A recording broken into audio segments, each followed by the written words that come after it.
¿Qué sucede cuando la lealtad de toda una vida es puesta a prueba en el momento final?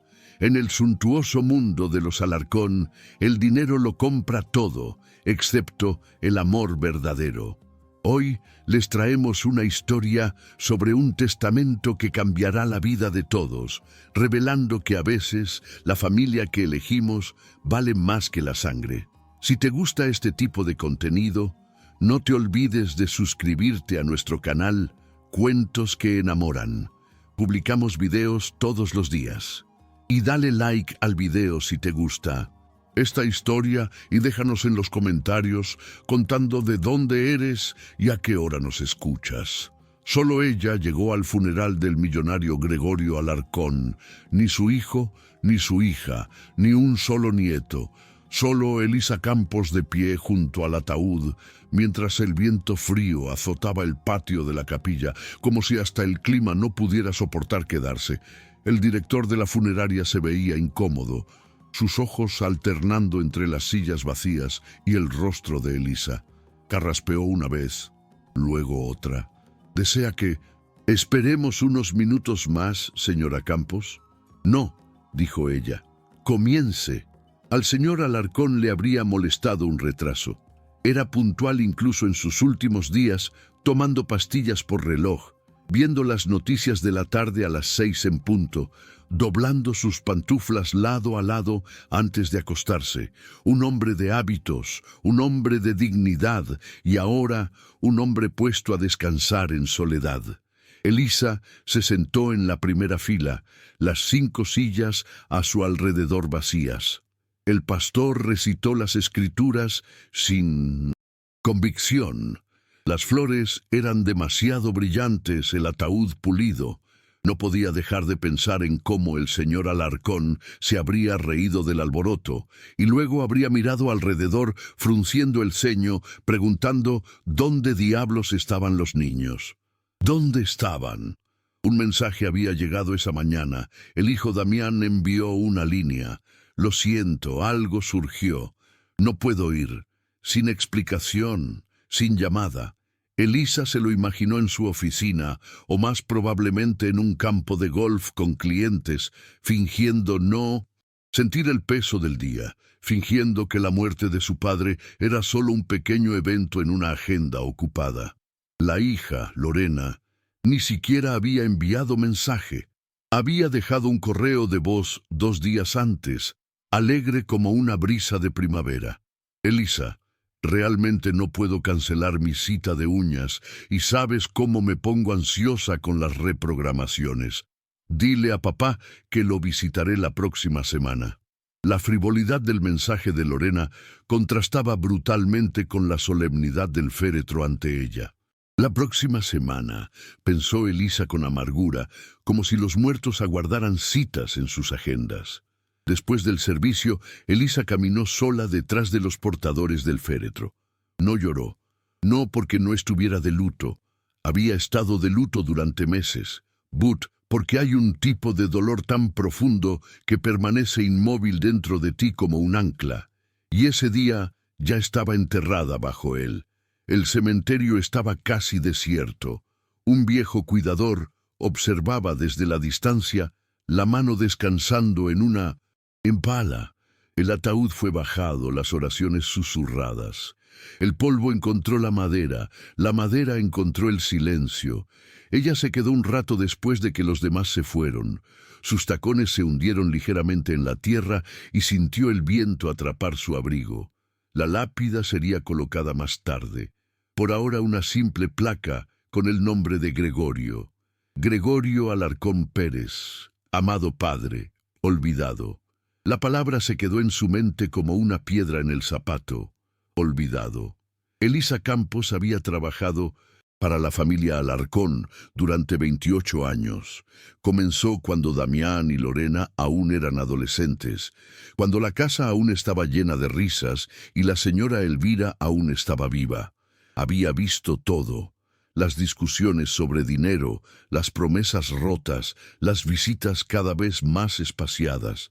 Había escuchado al señor Alarcón suspirar en su estudio mirando fotos antiguas de cuando los niños aún lo abrazaban sin pedir nada a cambio. De vuelta en la mansión, el silencio rugía. El sillón reclinable del señor Alarcón permanecía intacto, sus pantuflas lado a lado, el control remoto del televisor donde lo dejó por última vez. Elisa lo miró durante mucho tiempo, luego caminó a la cocina, abrió una botella de vino, una buena del armario que el señor Alarcón siempre guardaba para huéspedes, y sirvió una copa. Sacó su teléfono y abrió Facebook. No solía navegar, pero algo le dijo que mirara. El perfil de Lorena era público, por supuesto. Había publicado 2 horas atrás una foto de ella y 3 amigas bebidas en mano, sonriendo. Título: Brunch de chicas, mimosas ilimitadas, viviendo nuestras mejores vidas. Damián también había publicado una instantánea del Hoyo 9. Su nuevo palo de golf brillando al sol. Swing perfecto, clima ideal, negocios cerrados. Elisa miró la pantalla hasta que se volvió borrosa.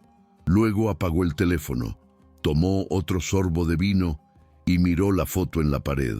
El señor Alarcón y la señora Elvira en su cuadrado aniversario de pie junto a los rosales que él plantó con sus propias manos. Solían florecer en rojo, ahora estaban desnudos. Mañana, pensó, llamaré al abogado. Haré lo que el señor Alarcón me pidió, porque si fui la única en aparecer para su última despedida, seré la única en cumplir su voluntad final. Esa tarde, Elisa se sentó sola en la cocina de la mansión. Recordó cómo Gregorio Alarcón solía pelar manzanas con la precisión de un cirujano, cortándolas en medias lunas ordenadas. La que tiene más sol, le decía al ofrecerle la mejor pieza. Ahora el frutero permanecía intacto, un par de peras demasiado maduras, hundiéndose bajo su propia piel. El silencio no era desconocido. Desde que el señor Alarcón partió, casi 2 semanas antes del funeral, aquellos días ya habían comenzado a enseñarle la forma de la soledad. Pero esta noche el silencio presionaba más fuerte, más ruidoso, más cruel. No podía dejar de pensar en las sillas vacías, en el mensaje de Lorena, o más bien en su ausencia. En el texto de Damián, plano y frío, algo surgió. Era vergüenza, indiferencia, o el tipo de crueldad que ni siquiera reconoces hasta que es demasiado tarde. Elisa sirvió otra copa de vino, no por tristeza, sino por claridad. Caminó por el pasillo hacia el estudio del señor Alarcón, abrió el cajón superior de su escritorio. Sus cosas aún estaban organizadas de la misma manera. Sobres, llaves de repuesto, un viejo álbum de estampillas.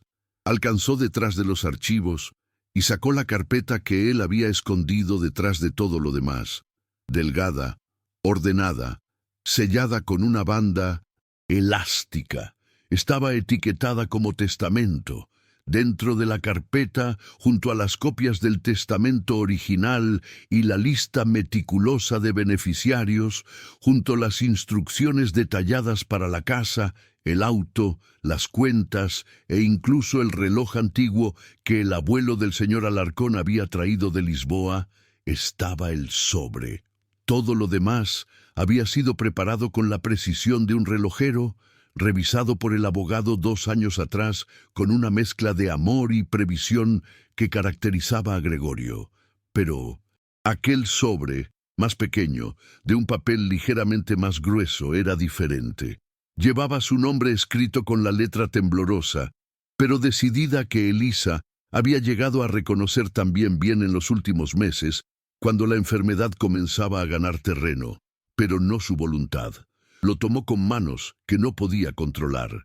El temblor no provenía del miedo, sino de la certeza de que lo que contenía aquel sobre cambiaría todo. Lo abrió con cuidado, deslizando el dedo bajo la solapa, sintiendo el crujido sordo del papel sellado. Querida Elisa, si estás leyendo esto, significa que ya no estoy. Y significa que probablemente estuviste sola en mi funeral, porque conozco a mis hijos mejor de lo que ellos creen. Durante 28 años fuiste más familia para mí que mi propia sangre. Preparaste mis comidas cuando estuve enfermo, incluso aquellas sopas insípidas que odiabas hacer, pero que sabías que me sentarían bien. Escuchaste mis historias, las mismas de la fábrica y de Elvira, cuando nadie más tenía tiempo ni paciencia. Te quedaste cuando todos los demás encontraron excusas para irse, cuando Damián empezó a poner la fábrica por encima de la familia y cuando Lorena decidió que su vida social era más importante que su padre enfermo. Por eso tomé una decisión, una que Damián y Lorena no esperan, pero que es la correcta, la única posible. He cambiado mi testamento, la casa, la fortuna, las cuentas de inversión, todo es tuyo ahora, Elisa, no de mis hijos, tuyo.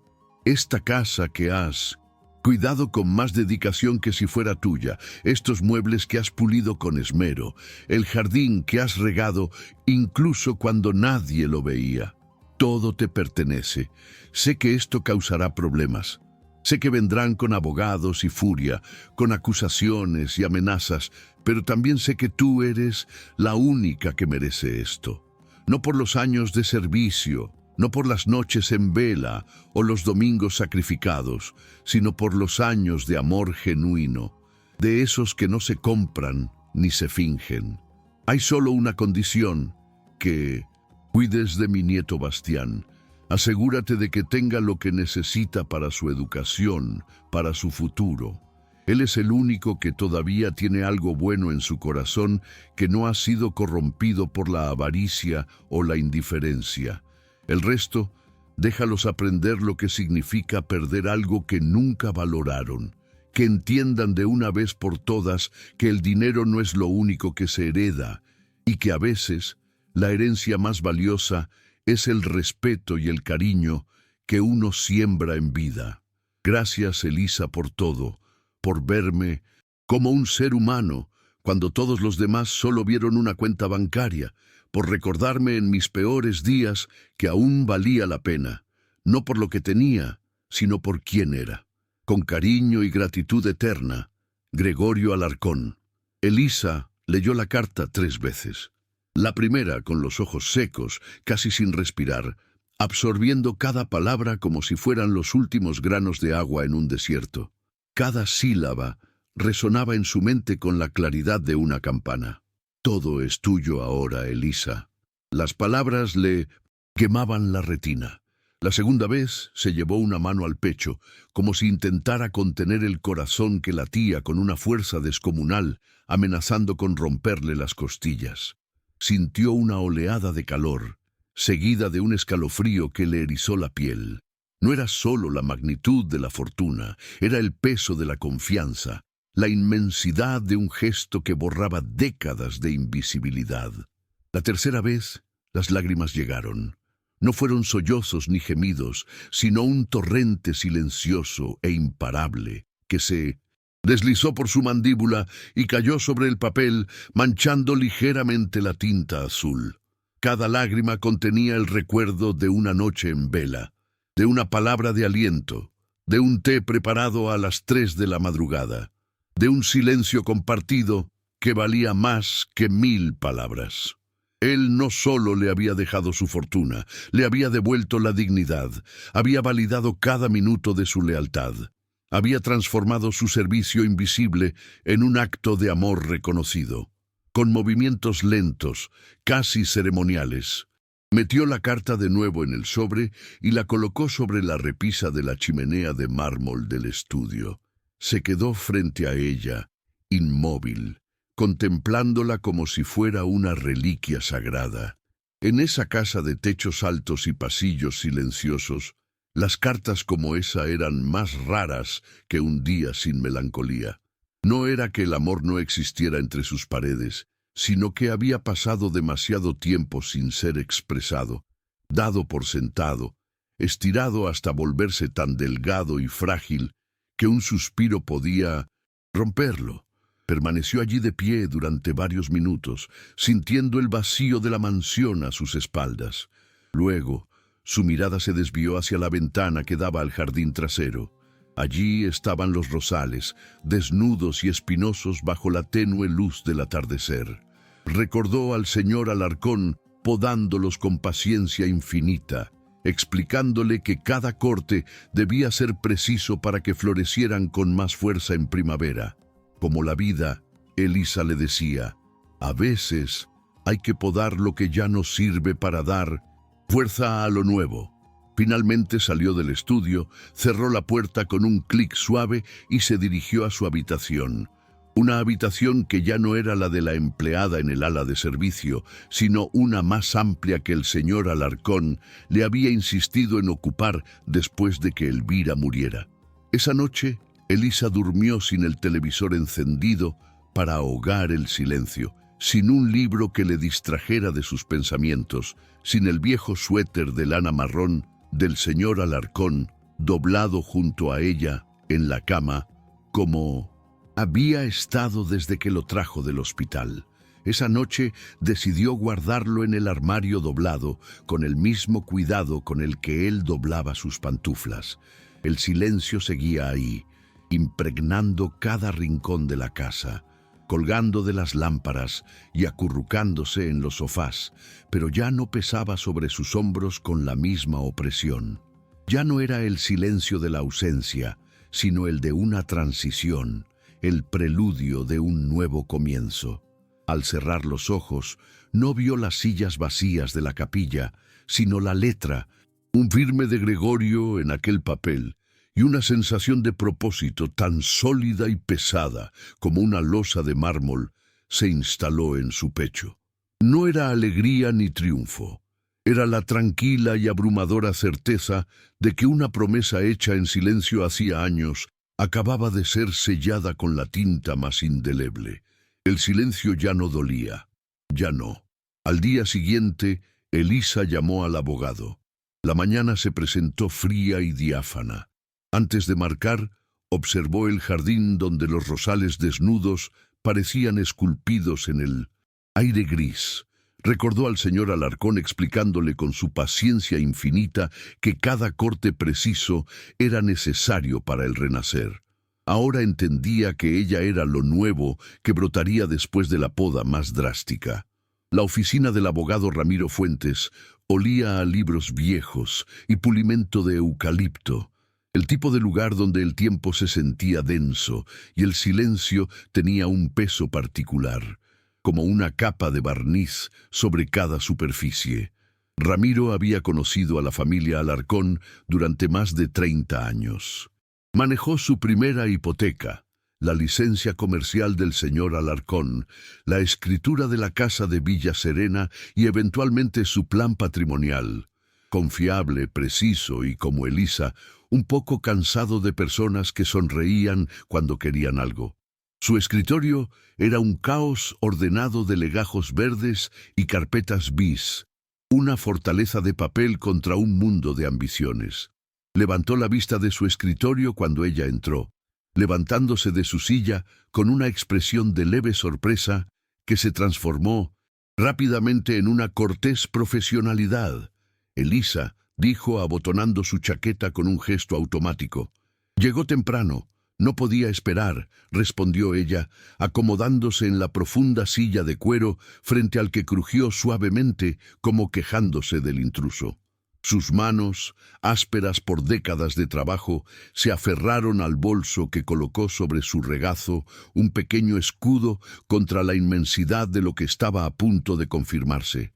Recibí el mensaje del señor Alarcón antes de su muerte, dijo Ramiro, sentándose y cruzando las manos sobre el escritorio, los dedos entrelazados, formando una barrera sólida. Me pidió que preparara todo para este momento. ¿Está lista para proceder? Sí, dijo Elisa, y su voz sonó más firme de lo que esperaba. El eco de su propia respuesta la sorprendió. ¿Los hijos saben algo? No, respondió Ramiro, negando con la cabeza una vez un movimiento seco y definitivo. Según las instrucciones explícitas del señor Alarcón, la lectura formal del testamento se realizará en presencia de todos los herederos mencionados. Les envié las citaciones esta mañana. Llegarán en 3 días. Elisa asintió lentamente. Entiendo. Las palabras flotaron en la habitación cargada de olor a papel viejo. 3 días. 72 horas de un limbo silencioso antes de la tormenta. Podía imaginarlos claramente a Damián, con su ira fría y calculadora, a Lorena, con su dramático desdén. Se preguntó si Ramiro sentiría el mismo nudo de aprensión en el estómago. Ramiro abrió un expediente legal de tapas gruesas y comenzó a escribir en líneas ordenadas y precisas. El señor Alarcón fue muy específico en sus deseos, escrupulosamente específico. Hizo una pausa y levantó la mirada para asegurarse de que Elisa lo seguía. La totalidad de su patrimonio, estimado en aproximadamente $4 millones, más la propiedad principal y la casa de Villa Serena, serán transferidos a su nombre. Todo está minuciosamente detallado. Hay además una disposición especial para su nieto Bastián, un fideicomiso educativo blindado de $500,000 que usted administrará exclusivamente hasta que él cumpla 25 años. Los fondos son intocables para cualquier otro fin. ¿Y Damián y Lorena?, preguntó Elisa. Aunque ya conocía la respuesta, necesitaba oírla en la voz neutra y legal de Ramiro. Necesitaba que las palabras se materializaran en el aire entre ellos para aceptar su abrumadora realidad. «Eliminados por completo», dijo Ramiro sin un ápice de emoción, como si leyera una cláusula sobre la venta de un terreno, sin excepciones, sin apelaciones posibles, según la estructura legal a prueba de balas que preparamos. El señor Alarcón fue muy claro, casi poéticamente cruel. Sus hijos recibirán exactamente lo que le dieron a él en sus últimos días. Nada. Elisa tomó un respiro profundo, sintiendo el aire cargado de eucalipto y cuero llenar sus pulmones. No era triunfo lo que sentía. Era el peso de una responsabilidad enorme, una losa de mármol tallada con gratitud y dolor, mezclada con la tristeza agria de saber que las cosas, una familia, había llegado a este punto de no retorno. Un padre desesperado había tenido que usar su última voluntad no como un acto de amor, sino como un espejo brutal para sus propios hijos. ¿Hay algo más?, continuó Ramiro, su voz bajando un tono, adoptando una cadencia más confidencial. Sacó del expediente un sobre más pequeño de papel pergamino que llevaba un sello de cera roja con las iniciales J. El señor Alarcón escribió cartas personales para Damián y Lorena.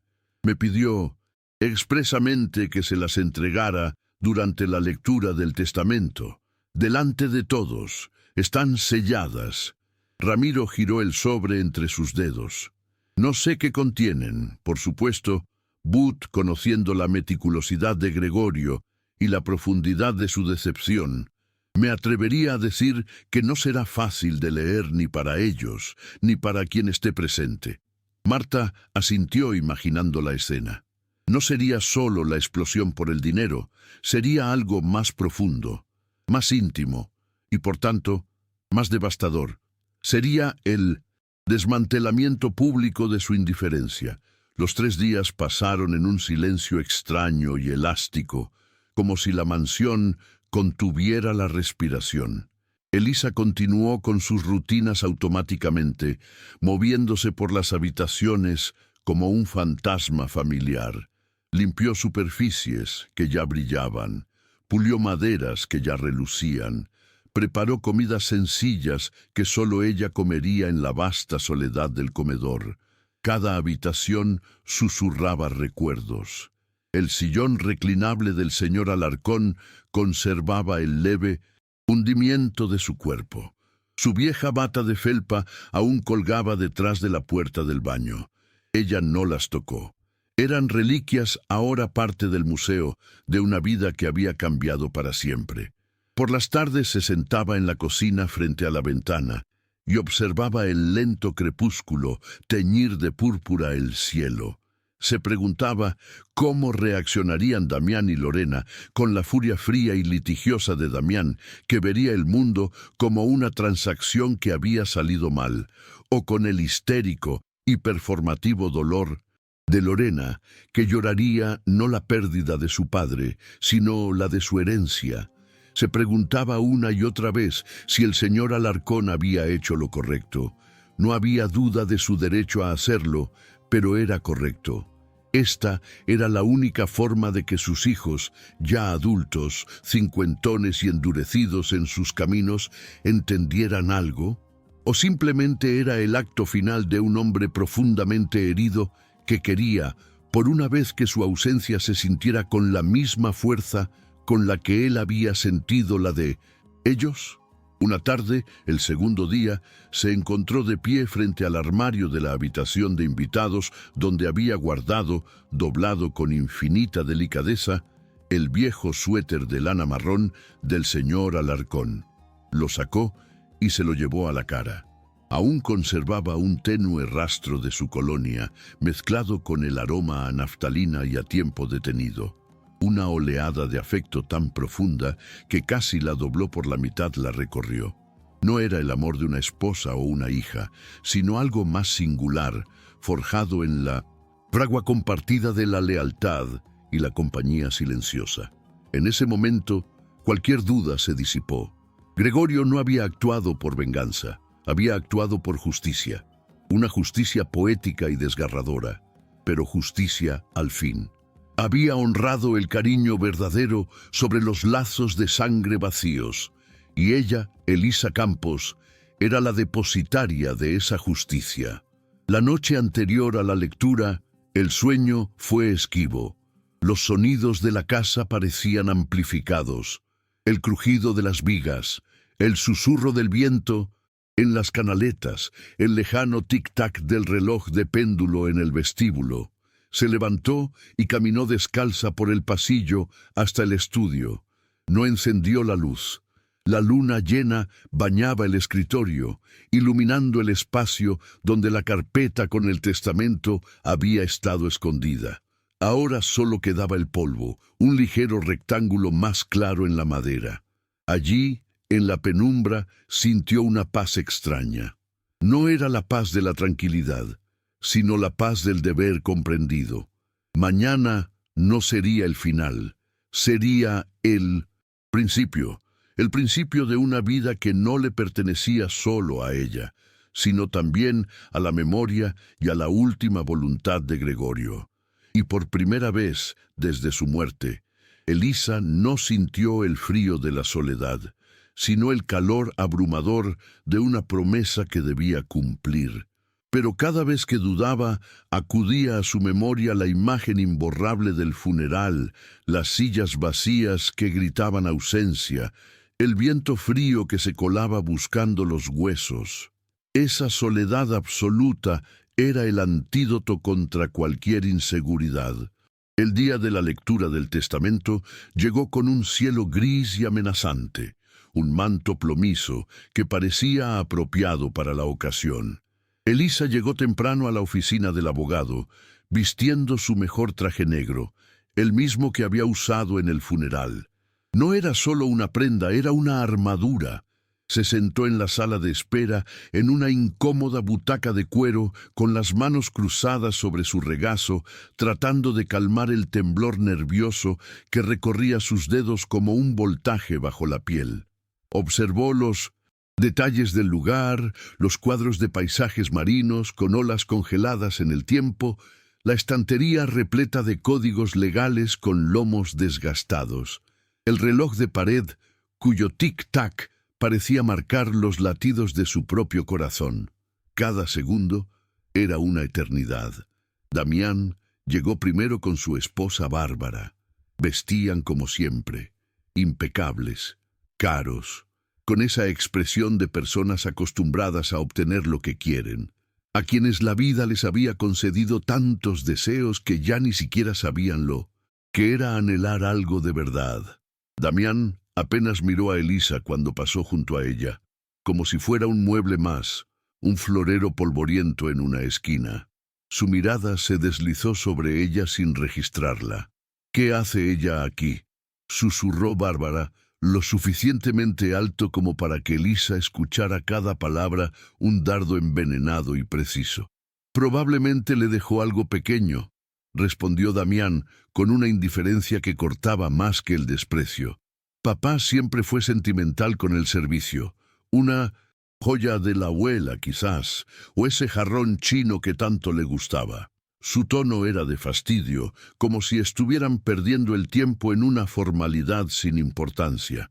Lorena llegó 10 minutos tarde hablando por teléfono, riendo con una risa estridente y artificial sobre algo que alguien había dicho. Llevaba un vestido de diseñador que costaba más que el salario de Elisa de varios meses y gafas de sol enormes que no se quitó hasta que entró a la oficina como una estrella de cine entrando a un set. Cuando vio a Elisa, su sonrisa se congeló por un segundo, un espasmo de incomodidad antes de que el entrenamiento social volviera a imponerse. Asintió brevemente, un gesto casi imperceptible, antes de sentarse lo más lejos posible de ella, como si la proximidad pudiera contaminar su aura de prosperidad autoindulgente. Ramiro Fuentes entró a la sala de conferencias con un maletín de cuero antiguo y una expresión seria que Elisa no le había visto antes. Se sentó a la cabecera de la mesa de caoba, brillante, ajustó sus gafas sobre el puente de la nariz y miró a cada persona presente con una calma que parecía tallada en granito. Su mirada se detuvo un instante más en Elisa, un destello casi imperceptible de solidaridad. «Gracias por venir», comenzó su voz grave, llenando la habitación cargada de tensión. «Estamos aquí para la lectura del Último Testamento y Voluntad de Gregorio Alarcón. Antes de comenzar, debo informarles que este es un documento legalmente vinculante, preparado en pleno uso, de las facultades mentales del señor Alarcón y certificado por 2 testigos independientes. No está sujeto a impugnación legal». Damián se inclinó hacia adelante impaciente. Sí, entendemos. Comencemos». Su postura era la de un hombre acostumbrado a que las cosas sucedieran a su ritmo, a su conveniencia. Ramiro abrió el expediente con movimientos deliberados y comenzó a leer. «Yo, Gregorio Alarcón, estando en pleno uso de mis facultades mentales y físicas, declaro este como mi último testamento y voluntad, revocando todos los testamentos y codicilios anteriores. Después de una vida de trabajo duro, logré acumular un patrimonio considerable. Incluye mi residencia principal en 118 Calle de los Fresnos, valorada en 1.2 millones, mi casa de verano en Villa Serena valorada en 800,000, cuentas de inversión por un total de $400,000 y activos varios, incluyendo vehículos, arte y antigüedades, por un valor estimado de 500,000. Lorena se acomodó en su silla, una pequeña sonrisa jugando en sus labios, como si ya estuviera saboreando el sabor de la herencia. Damián intercambió una mirada rápida con Bárbara, un destello de codicia satisfecha en sus ojos. Claramente estaban calculando sus partes, dividiendo mentalmente la suma, planeando qué nuevo lujo adquirirían primero. «En cuanto a la distribución de mi patrimonio», continuó Ramiro, su voz tomando un tono más firme, más cortante, «leo la totalidad de mis bienes, propiedades y activos a Elisa Elena Campos, quien me sirvió con dedicación, lealtad y amor genuino durante 28 años. El silencio que siguió fue absoluto, como si el aire mismo hubiera sido succionado de la habitación, dejando un vacío atronador. Elisa pudo ver el polvo flotando en un rayo de luz tenue que se filtraba por la ventana, inmóvil, como si el tiempo también se hubiera detenido. «¿Qué?», dijo Lorena quitándose las gafas de sol brusco. Sus ojos, libres de la protección oscura, mostraban un puro y absoluto desconcierto. «Eso no puede ser correcto. Tiene que ser un error», añadió Damián, levantándose de su silla de un salto. La madera chirrió contra el piso de madera pulida. Revisé eso de nuevo. Su mandíbula estaba tensa, sus puños apretados a los lados del cuerpo. Ramiro no se inmutó, no parpadeó siquiera. No hay error. El señor Alarcón fue muy específico. Elisa Campos es la única beneficiaria de su patrimonio. Esto es ridículo, explotó Damián, su voz rompiendo el silencio como un cristal. Ella es la empleada doméstica. Papá le dejó todo a la empleada. La palabra empleada salió de su boca como un escupitajo, cargada de todo el desprecio de clase que siempre había contenido, pero nunca había verbalizado con tanta crudeza. «Silencio», ordenó Ramiro con una voz que cortó el aire como un cuchillo, una autoridad que no admitía réplica. «Continuaré». Bárbara, pálida como si la sangre hubiera abandonado su rostro. Lorena había comenzado a llorar. No lágrimas de tristeza, sino de furia e incredulidad. Gruesas gotas de rímel que comenzaban a trazar caminos negros por sus mejillas. Adicionalmente, leyó Ramiro, ignorando el drama que se desarrollaba frente a él: «Establezco un fideicomiso educativo de $500,000 para mi nieto Bastián Alarcón, a ser administrado por Elisa Campos hasta que le alcance la edad de 25 años. Este fideicomiso se financiará mediante una cuenta de inversión separada y no afectará el resto del patrimonio legado a la señora Campos. En cuanto a mis hijos, Damián y Lorena Alarcón, les dejo lo siguiente». La sala entera contuvo el aliento. Elisa podía sentir la presión en sus propios pulmones. Damián se había quedado de pie, congelado en su actitud desafiante. Lorena se había llevado una mano temblorosa a la boca. «Les dejo exactamente lo que me dieron en mis últimos días. Nada, ni su tiempo, ni su presencia, ni su amor. Por lo tanto, no recibirán nada de mí». El sonido que Lorena hizo fue algo entre un sollozo y un grito, un sonido gutural que surgía de las entrañas.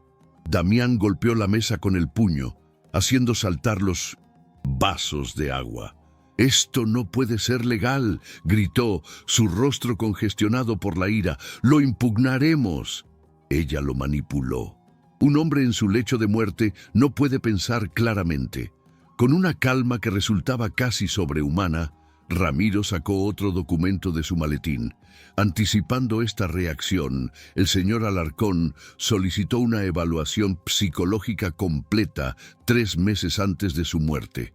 Fue examinado por 2 psiquiatras independientes que certificaron su plena capacidad mental. También hay grabaciones de vídeo de leyendo y firmando este testamento con 3 testigos presentes. Pueden intentar impugnarlo, señor Alarcón, pero les aseguro que no tendrán éxito. Su padre cubrió cada base legal posible, cada una. Elisa permanecía sentada en silencio, las manos aún cruzadas sobre su regazo, tratando de procesar la magnitud de lo que acababa de suceder. $4 millones, 2 casas, una vida completamente transformada en el espacio de unos minutos. Pero no sentía alegría ni euforia. Sentía el peso abrumador del amor del señor Alarcón, la profundidad oceánica de su decepción con sus propios hijos, la tristeza agridulce de una familia completamente rota, cuyos pedazos ahora le pertenecían a ella. La extraña. «Hay cartas», dijo Ramiro, sacando 2 sobres blancos y gruesos de su carpeta. «Una para Damián, una para Lorena. Su padre pidió que las leyeran ahora en presencia de todos. No quiero leer nada de ese viejo amargado», escupió Lorena, secándose las lágrimas con el dorso de Mieuxen, la mano manchando aún más su rostro. «Es su derecho», respondió Ramiro colocándolo sobre la mesa. «¿Pero están aquí si cambian de opinión?» Damián agarró su sobre violentamente, como si fuera la garganta de un enemigo. Lo rasgó por un borde con un movimiento brusco y comenzó a leer. Mientras sus ojos recorrían las líneas, su rostro pasó de un rojo intenso de ira a un blanco cadavérico. Sus manos, que momentos antes habían golpeado la mesa, comenzaron a temblar de manera incontrolable. La respiración se le entrecortó. Lorena, viendo la transformación física en su hermano, la rápida desintegración de su arrogancia, dudó por un instante antes de tomar sus sobrecondedos, que parecían haber perdido toda su fuerza. Con movimientos lentos, casi torpes, sacó la hoja de papel y comenzó a leer. Elisa nunca supo exactamente qué decían esas cartas, pero fue testigo de su poder devastador. Vio las lágrimas auténticas esta vez comenzar a caer por el rostro de Damián.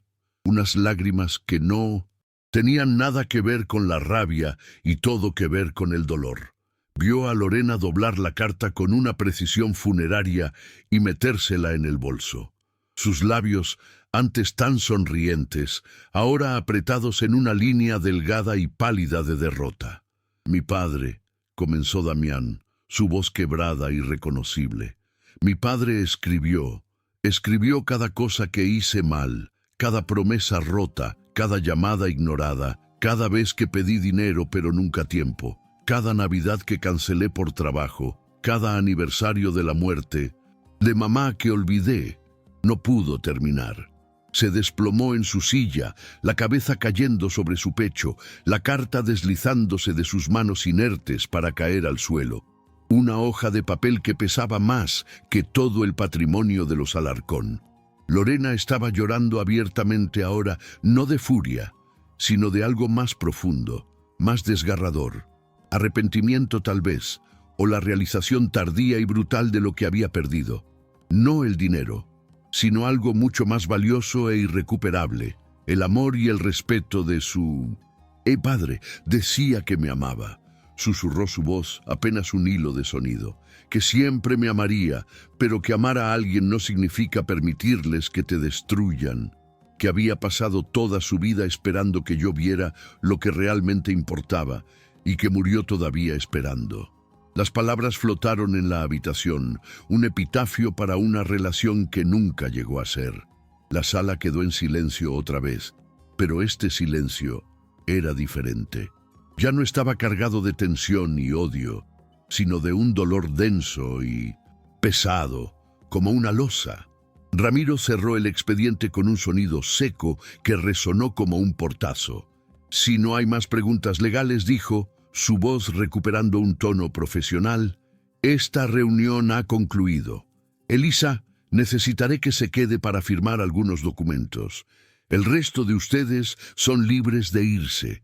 Damián y Lorena salieron como zombis, sus movimientos lentos y torpes, como si hubieran envejecido décadas en media hora.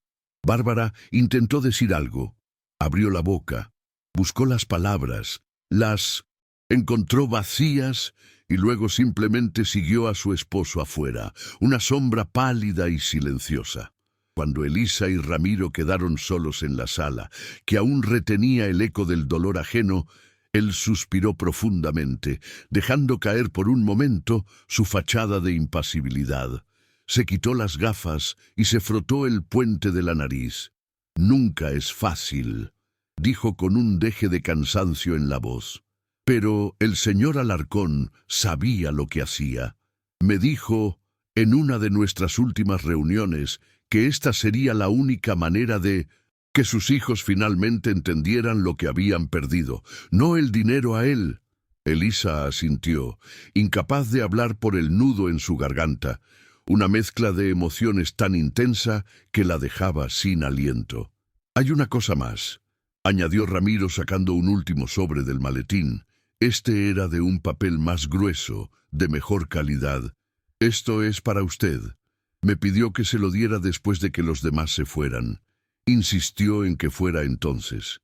Elisa lo tomó con manos que no podía dejar de temblar. Reconoció de inmediato la letra del señor Alarcón, esa caligrafía temblorosa, pero clara que había visto en tantas listas de compras y recordatorios. La abrió con cuidado, deslizando el dedo por el borde para no romper el papel. La letra de Gregorio llenaba la página densa y cargada de significado. «Querida Elisa, si estás leyendo esto, significa que todo salió según lo planeado.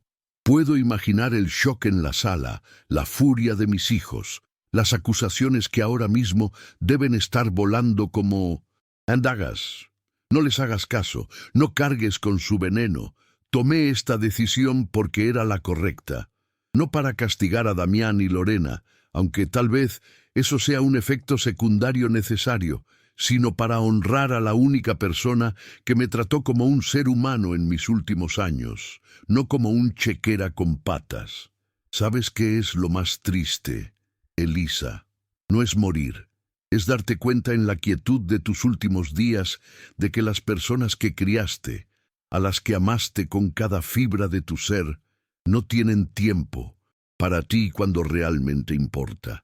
Es entender con una claridad dolorosa que para ellos siempre fuiste solo un medio para un fin, un peldaño en su escalera, un cajero automático con el apellido Papá. Pero tú te sentabas conmigo a ver esas películas viejas del oeste que tanto me gustaban. Te reías de mis chistes malos, no por cortesía, sino de verdad. Me leías el periódico cuando mis ojos ya no podían enfocar las letras. Me preparabas el té exactamente como me gustaba, con esa cucharadita justa de miel. Me recordabas tomar mis medicinas con la paciencia de un santo. Me escuchabas hablar de Elvira, de cuando éramos jóvenes, como si fuera la primera vez que contaba esas historias. Tu paciencia era el regalo más valioso que recibí en mis últimos años. Las semanas siguientes fueron un torbellino que arrasó con la quietud a la que Elisa estaba acostumbrada.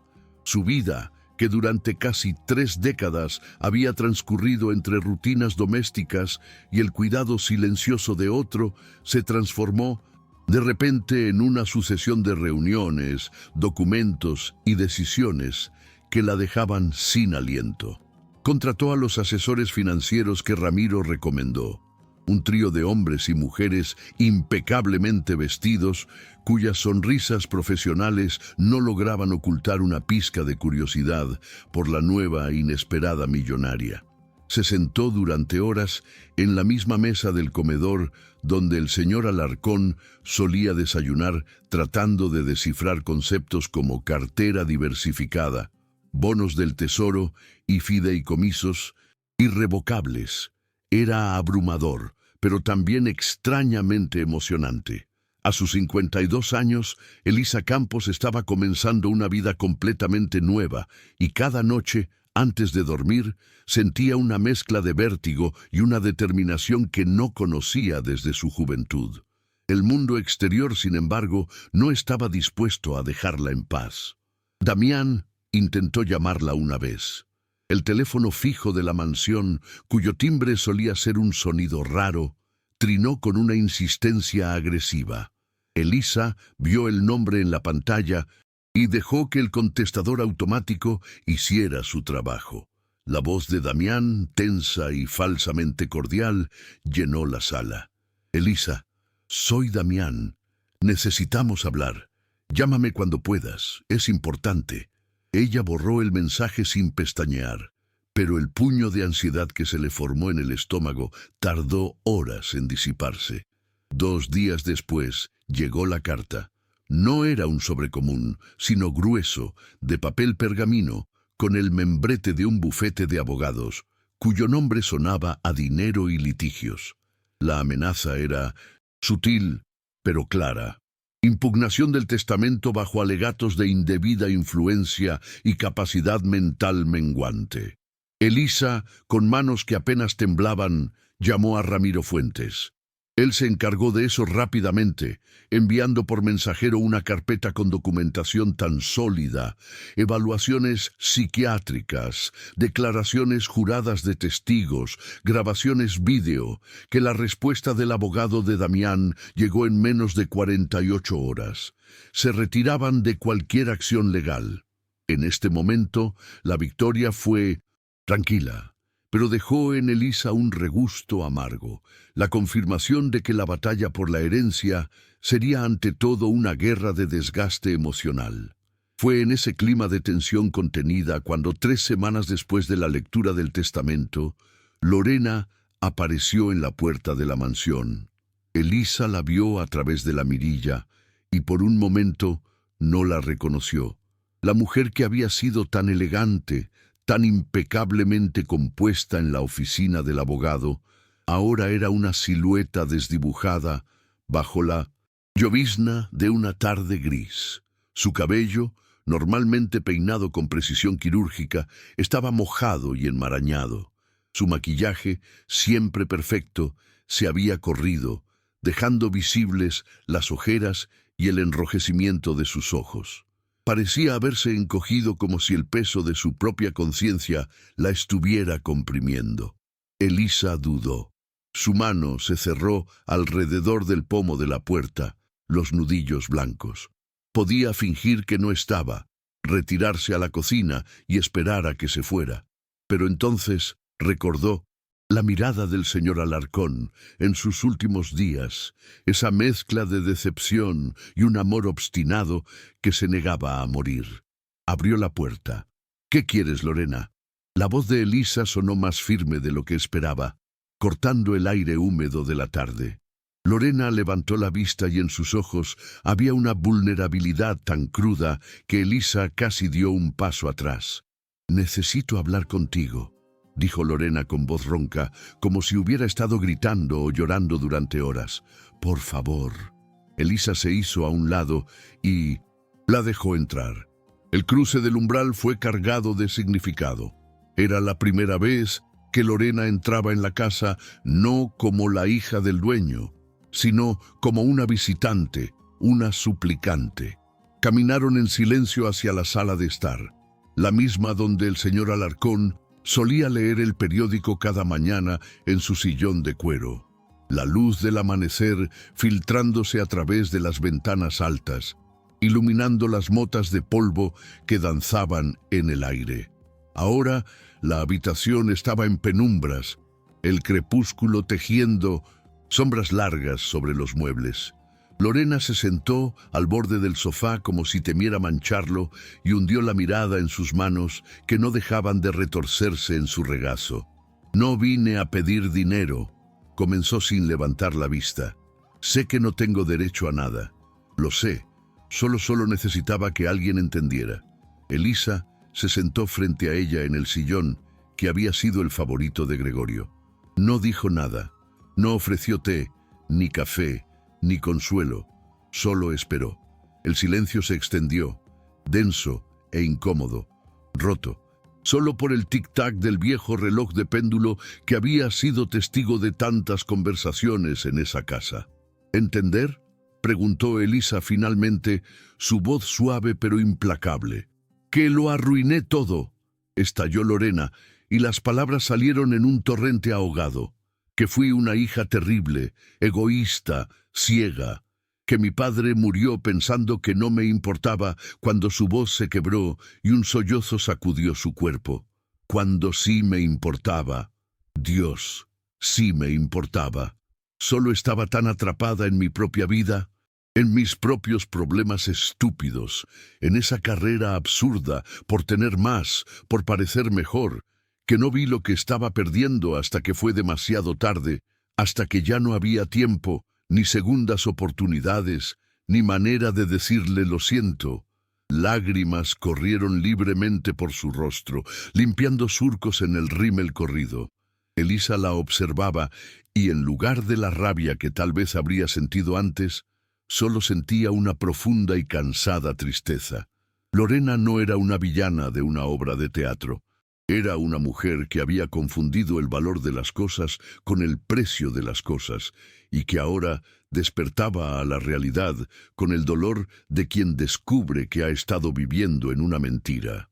«La carta», continuó Lorena, sacando un sobre arrugado del bolsillo de su abrigo. Lo sostenía como si le quemara los dedos. «La carta que me dejó no era solo una lista de mis fracasos, era un espejo. Me mostró quién me había convertido. Cada promesa rota, cada visita cancelada por una tontería, cada vez que le colgué el teléfono porque algo más importante requería mi atención. Él lo recordaba todo, Elisa, cada pequeño rechazo. Y al final escribió, Escribió que todavía me amaba, que siempre me amaría, pero que amar a alguien no significa permitirle que te trate como si no valieras nada. Elisa cerró los ojos por un momento, imaginando a Gregorio escribiendo esas palabras, cada letra una estocada de dolor, pero también un último acto de amor desesperado, un intento final de hacerla ver. Él te escribió a... En ti también, ¿verdad?, preguntó Lorena mirando a Elisa por primera vez directamente a los ojos. Una carta diferente. Sí, asintió Elisa. Te dijo si alguna vez habló de mí. Sí, si cuando estaba solo aquí en esta casa me extrañaba. La pregunta era tan infantil, tan cargada de una esperanza patética, que a Elisa se le encogió el corazón. Recordó las tardes en que el señor Alarcón miraba por la ventana del estudio, su silueta recortada contra la luz del atardecer, suspirando mientras hojeaba un álbum de fotos viejo. Sí, Lorena, hablaba de ti y de Damián, y de cuando eran niños, de cómo te reías cuando te llevaba al parque, de cómo Damián intentaba imitar su forma de caminar. Extrañaba a los niños que fueron, a las personas en las que creía que se convertirían. Un nuevo sonido escapó de los labios de Lorena, un gemido de dolor tan agudo que parecía físico. Se inclinó hacia adelante, abrazándose el estómago. Eso es lo que duele, que todavía éramos capaces de hacerlo bien y elegimos no hacerlo. Elegimos el brunch, las uñas, las reuniones de negocios. Elegimos todo menos a él. Y ahora esto es lo que queda. Esta casa vacía, este silencio y la certeza de que mi propio padre murió sintiéndose solo porque yo, su hija, estaba demasiado ocupada viviendo mi mejor vida. Se quedaron en silencio durante lo que pareció una eternidad. La lluvia comenzó a golpear suavemente los cristales de las ventanas, añadiendo su ritmo lento y monótono al tic-tac del reloj. Elisa observaba a la mujer destrozada frente a ella y pensaba en los hilos invisibles que unen a las familias, cómo se estiran, se enredan y a veces se rompen con una decisión tras otra hasta que ya no hay forma de deshacer el nudo. Finalmente, Lorena se enjugó las lágrimas con el dorso de la mano, un gesto infantil y vulnerable. Se puso de pie, tambaleándose ligeramente. «Lo siento», murmuró. «No debería haberte cargado con esto. No es tu problema. Es la herencia que tu padre me dejó», respondió Elisa con suavidad. «No solo el dinero, los recuerdos, la verdad, las consecuencias». Lorena asintió comprendiendo. Caminó hacia la puerta, pero se detuvo antes de salir. Su espalda estaba rígida. «Bastián», preguntó sin darse la vuelta. «¿Está bien?» «Sí. Va a venir a visitarme el próximo fin de semana». «Bien». La voz de Lorena era apenas un susurro. «Por favor, cuida de él. Separa él lo que yo no fui para mi padre». «Esa siempre fue la intención de tu padre», dijo Elisa. Cuando la puerta se cerró, Elisa se quedó inmóvil. En el vestíbulo, la conversación había sido más agotadora de lo que esperaba. No había ira en Lorena, solo un arrepentimiento devastador y auténtico. Era un dolor más difícil de manejar que la rabia, porque no ofrecía un blanco claro contra el que defenderse. Caminó de regreso a la sala de estar y se detuvo frente a la chimenea, donde una fotografía de Gregorio y Elvira sonreía, eternamente jóvenes, eternamente llenos de esperanza. Le habló a la imagen en voz baja. «Era lo que querías, ¿verdad, señor Alarcón?» Que finalmente entendieran, no para castigarlos, sino para que despertaran. El rostro sonriente en la foto no ofreció respuestas, pero en la quietud de la casa, Elisa sintió que había cumplido con una parte más de la última voluntad de Gregorio. No había perdonado, no todavía, pero había escuchado. Y a veces escuchar es el primer acto de misericordia, la primera grieta de luz en una pared de oscuridad. Se acercó a la ventana y vio los faros del auto de Lorena desaparecer en la Noche lluviosa, llevándose consigo el espectro de una hija que tal vez demasiado tarde había empezado a ver con claridad. Muchas gracias por escuchar hasta aquí.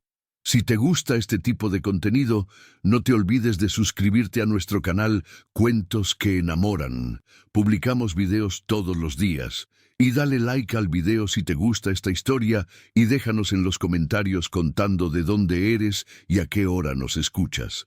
Continuemos con la historia. Las lágrimas caían libremente por su rostro, ahora surcando un camino a través del rímel que comenzaba a correrse. «La carta», continuó Lorena, sacando un sobre arrugado, la voz quebrada por un sollozo que no lograba contener.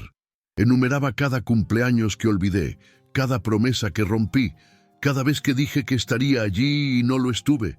23 años de decepciones. Me mostró quién me había convertido.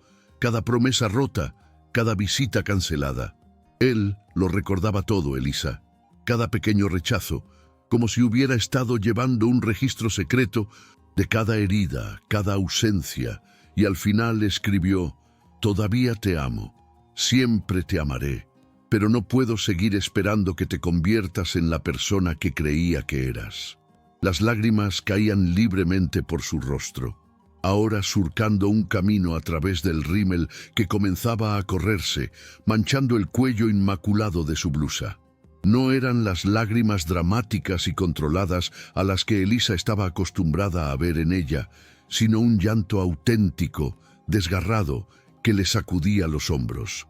«No, espero tu perdón», dijo limpiándose la cara con el dorso de la mano con un gesto infantil.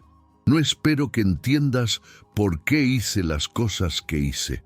Solo necesitaba que supieras que me importaba, que sí me importa, y que voy a tener que vivir el resto de mi vida sabiendo que cuando mi padre me necesitaba, elegí una cita de uñas y un brunch sobre él». La palabra brunch salió de sus labios como una confesión venenosa, cargada de la frivolidad que ahora la avergonzaba hasta la médula. Elisa sintió algo ablandarse en su pecho. No, lástima. Exactamente. La lástima era para los desvalidos, y Lorena, incluso destrozada, nunca lo había sido. Quizás compasión, un entendimiento profundo y doloroso del abismo que separa la persona que se es de la persona que se podría haber sido. «Tu padre era un buen hombre», dijo suavemente, eligiendo cada palabra con el cuidado con que se coloca una flor sobre una tumba. «Merecía mejor». «Lo sé», susurró Lorena, y por primera vez desde que Elisa la conocía, la arrogancia había desaparecido por completo de sus ojos, dejando solo un vacío desolado. «Dios, lo sé». Se sentaron en silencio durante un largo momento. Un silencio que ya no era incómodo, sino compartido, pesado con la verdad que finalmente había sido puesta sobre la mesa. El tic-tac del viejo reloj de péndulo en la esquina de la sala marcaba el paso del tiempo que Lorena había desperdiciado y que su padre ya no tenía. Finalmente, Lorena se levantó para irse. Su elegancia habitual, reducida a una postura encorvada, como si el peso de su arrepentimiento fuera físicamente abrumador. «Gracias por escucharme», dijo deteniéndose en el umbral de la puerta. Su mirada vagó por la sala de estar, deteniéndose en la fotografía de boda de sus padres sobre la repisa de la chimenea. «Y cuida de Bastián, es un buen chico. No lo arruines como yo lo hice». «No lo haré», prometió Elisa, y la promesa resonó en la habitación tranquila. Un voto solemne. Después de que Lorena se fue, Elisa se sentó sola en la sala de estar mientras la luz del día se desvanecía, transformando los colores vivos de la habitación en tonos grises y azules. Las sombras se alargaban ocupando los espacios donde antes había estado la presencia sólida y reconfortante de Gregorio Alarcón. Pensó en él en sus últimos días, en las conversaciones que habían tenido cuando él sabía que el final estaba cerca, y cada palabra parecía tallada en el aire, cargada de un significado final. Una tarde particularmente fría, él había apoyado su taza de té en la mesita con la precisión que siempre lo caracterizó y había dicho: «No quiero que piensen que lo hago por venganza, Elisa. Lo hago porque es hora de que entiendan el valor de las cosas, del tiempo, de la presencia, del amor que no viene con condiciones». Sus ojos, todavía agudos a pesar del dolor, la habían mirado con una intensidad que le había erizado la piel. Ellos miden todo en transacciones. Quiero enseñarles que algunas cosas son intransferibles. Elisa entendía ahora con una claridad que cortaba como el cristal. Esto no era sobre castigar a Damián y Lorena, era sobre enseñarles una lección que habían necesitado aprender durante toda su vida, que el amor real no se mide en dólares o herencias. Se mide en los pequeños momentos que eliges aparecer, en el té preparado en silencio, en la mano que se posa sobre un hombro dolorido, en la paciencia para escuchar una historia por centésima vez. Se mide en aparecer, incluso cuando es inconveniente, incluso cuando hay otras cosas que preferirías hacer, cuando el mundo te ofrece branches soleados y campos de golf inmaculados, especialmente entonces. El siguiente fin de semana, el jardín de la mansión pareció recuperar un atisbo de su antigua vitalidad con la llegada de Bastián. El muchacho era tan diferente de sus padres, humilde, atento, con una curiosidad genuina por las personas a su alrededor que iba más allá de la cortesía superficial. Mientras se sentaban en el banco de madera bajo el roble centenario, el mismo donde Gregorio solía leerle cuentos cuando era pequeño, una paz extraña se instaló entre ellos. «Entonces, ¿es verdad?», preguntó Bastián, sus dedos arrancando distraídamente una brizna de hierba. «¿El abuelo realmente te dejó todo, sí?», respondió Elisa observando el perfil del joven, la sombra de Gregorio en la línea de su mandíbula, el eco de Elvira en la suavidad de sus ojos. «Bien», dijo Bastián simplemente, como si acabara de confirmar una verdad fundamental del universo. «Te lo merecías. Eras la única que realmente se preocupaba por él. No era solo tu trabajo, lo sé. Lo veía en cómo le hablabas, en cómo te quedabas a su lado, incluso cuando él estaba de mal humor». Elisa sintió una oleada de gratitud hacia el muchacho. Su reconocimiento era un bálsamo. «Tu abuelo te amaba mucho, Bastián, más de lo que quizá llegues a comprender. Por eso estableció ese fideicomiso para ti. Quería asegurarse de que tuvieras las oportunidades que tus padres en su distracción nunca te dieron. Quería allanarte un camino, no regalarte un destino». «Lo sé», dijo Bastián en voz baja, su mirada fija en el rosal que comenzaba a florecer. «Encontré sus cartas. Me escribía cada mes, ¿sabes?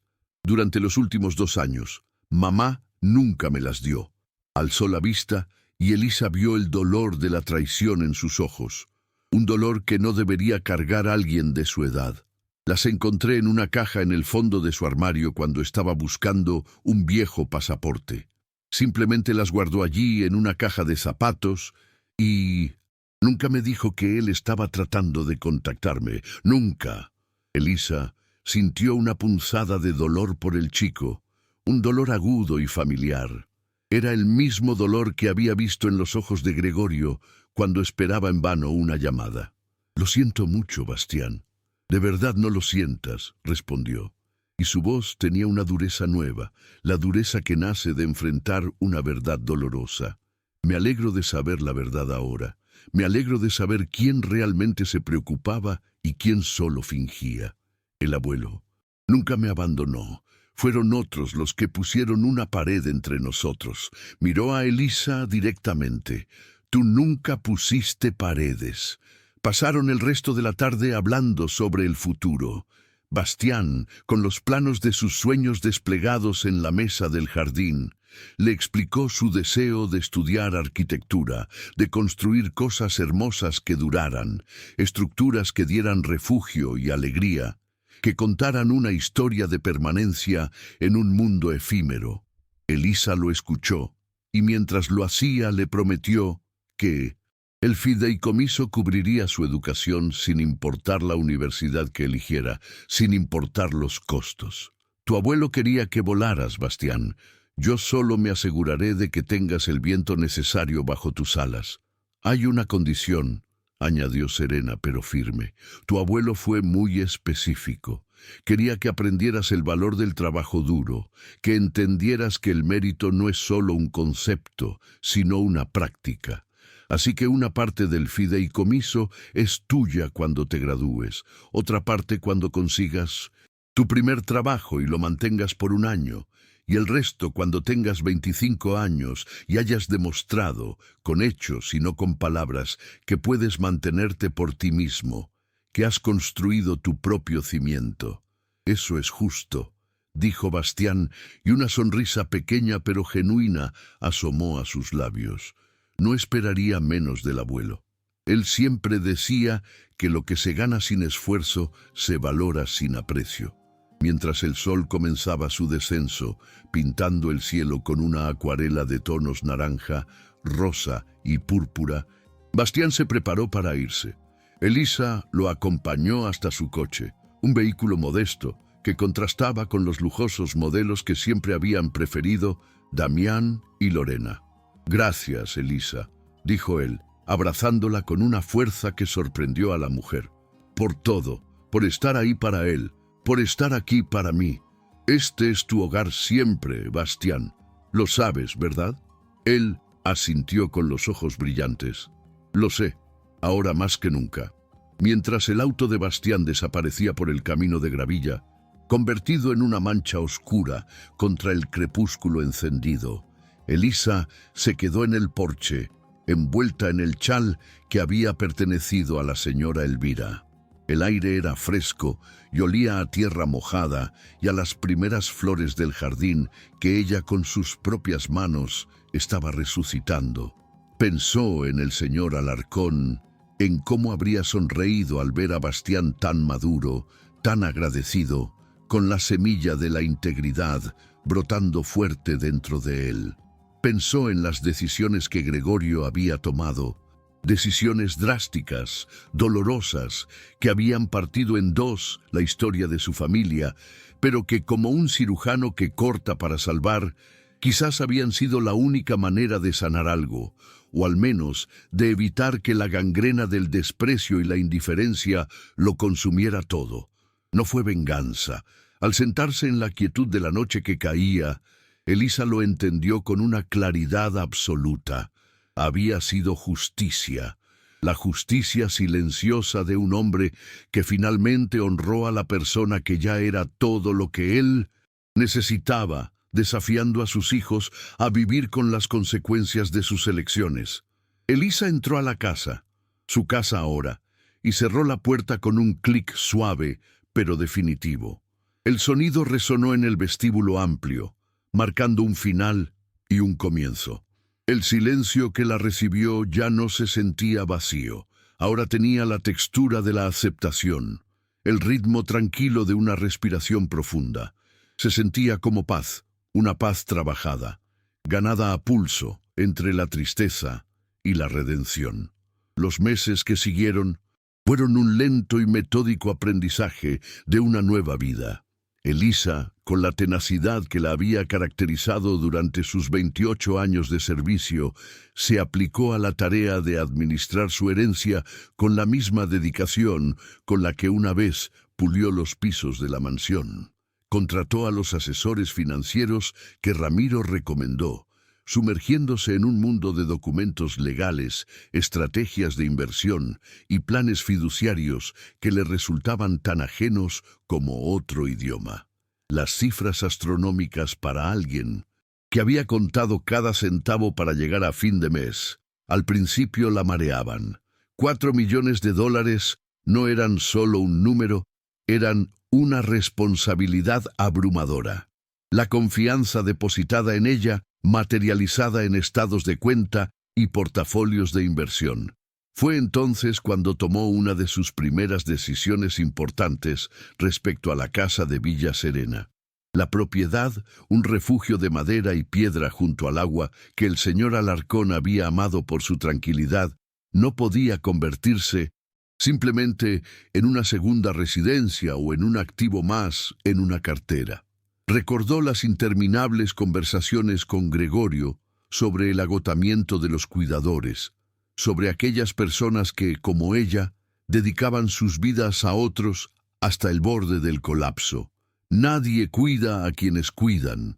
Elisa le había dicho él una tarde, mirando el lago con una tristeza profunda en los ojos. Es una de las injusticias más grandes. Así que contactó a un administrador de propiedades especializado y le expuso su idea: convertir la casa de Villa Serena en el refugio del lago, un centro de retiro temporal para cuidadores mayores que necesitaran un descanso, un lugar donde pudieran ser atendidos, mimados y devueltos al mundo con un poco más de fuerza. El señor Alarcón habría querido eso, le explicó a Ramiro durante una de sus reuniones mientras firmaba los documentos iniciales. Se trataba de ayudar a personas que, como yo, pasan sus vidas cuidando de otros. Es la manera perfecta de honrar su memoria, de convertir su legado en algo vivo y útil. La mansión principal, en cambio, la mantuvo casi intacta, no por incapacidad de cambiar, sino por un profundo respeto hacia los recuerdos que habitaban cada rincón. Sin embargo, hizo una modificación significativa. Transformó el estudio del señor Alarcón en una pequeña biblioteca íntima. Los diplomas y los secadores de tinta fueron reemplazados por las novelas de Galdós, los libros de historia que al tanto le gustaban y algunos volúmenes de poesía que Elisa fue adquiriendo. En el centro, junto a la ventana que daba al jardín de rosales, colocó una cómoda butaca de lectura y un atril de madera. A veces, al caer la tarde, se sentaba allí con una taza de té, un libro en el regazo y la luz dorada del ocaso filtrándose a través de los cristales. En esos momentos de quietud, podía casi sentir la presencia de Gregorio, no como un fantasma, sino como una calidez familiar, una aprobación silenciosa que llenaba la estancia. Era en esa habitación donde más fuerte sentía que había hecho las paces con el pasado. Las noticias sobre Damián llegaron a través de Bastián en una de sus visitas quincenales. El chico, ya instalado en su residencia universitaria, mencionó con una mezcla de pena y desapego que su padre se había mudado a otro estado, lejos del escándalo y las miradas de conocidos.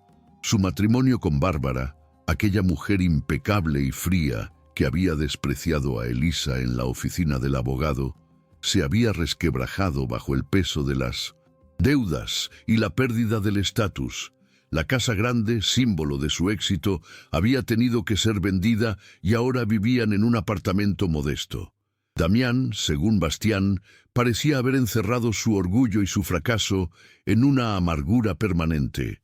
Elisa no sintió ni un ápice de satisfacción al escuchar la noticia, solo una tristeza silenciosa y profunda por un hombre que, aferrado a su ceguera voluntaria, nunca había aprendido las lecciones que su padre, incluso desde la tumba, había tratado de enseñarle.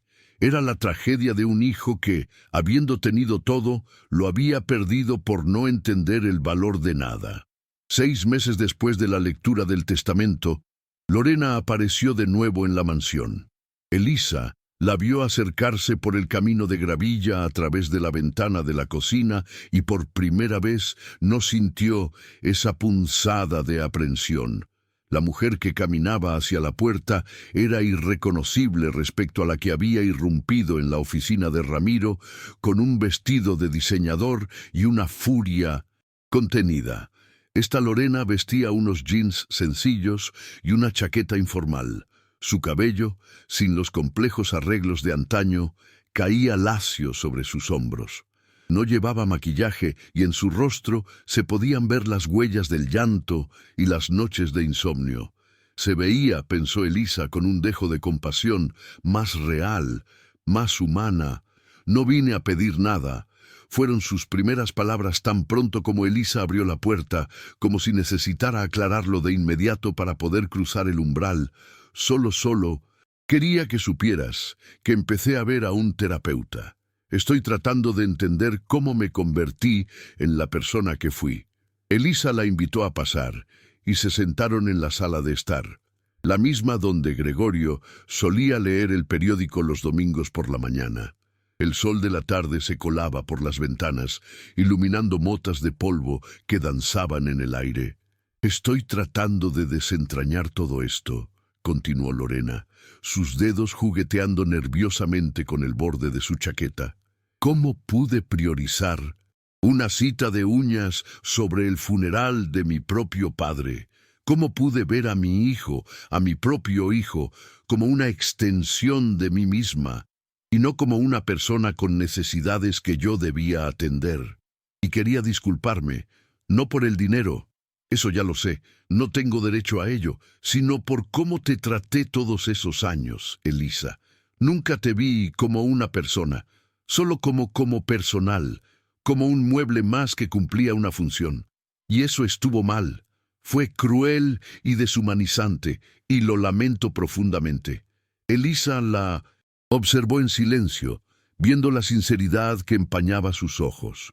No había rastro de la arrogancia de antes, solo la vulnerabilidad cruda de alguien que se estaba mirando al espejo y no le gustaba lo que veía. «Acepto tu disculpa, Lorena», dijo Elisa, y su voz sonó serena, sin rencor. Lo decía en serio. El perdón no era un regalo que le hacía a Lorena, sino una liberación que se concedía a sí misma, un paso necesario para seguir avanzando sin el lastre del resentimiento. Lorena asintió aliviada y, luego, con una vacilación que delataba su nerviosismo, preguntó: ¿Puedo preguntar algo? «Bastián, ¿está bien? ¿Lo has visto?» «Está muy bien», respondió Elisa, y un destello de genuino orgullo iluminó su rostro. «Está en la universidad estudiando arquitectura. Le va excelentemente bien según sus profesores. Viene a visitarme cada pocas semanas. Es un buen chico, Lorena, un chico maravilloso. De hecho, a pesar de todo, tiene el corazón en su lugar». Los ojos de Lorena se anegaron de lágrimas que esta vez no parecían ser de autocompasión, sino de un remordimiento profundo y dolorosamente consciente. «Gracias», susurró, la voz quebrada por la emoción.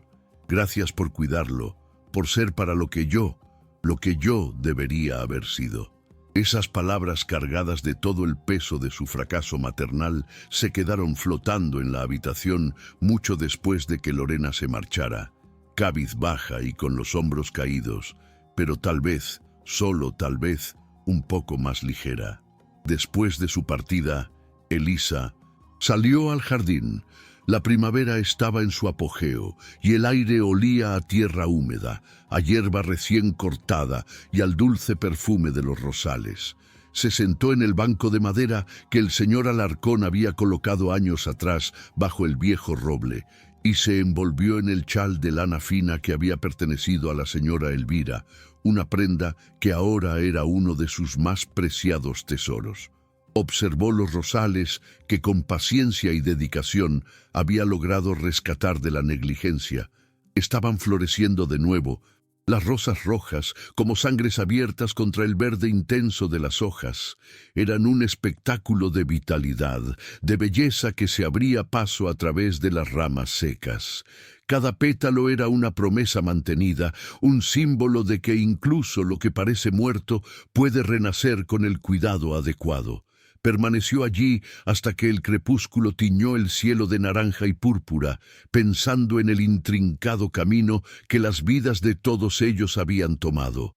Pensó en Damián, perdido en su amargura en algún estado lejano, probablemente repitiendo los mismos errores que lo habían llevado allí.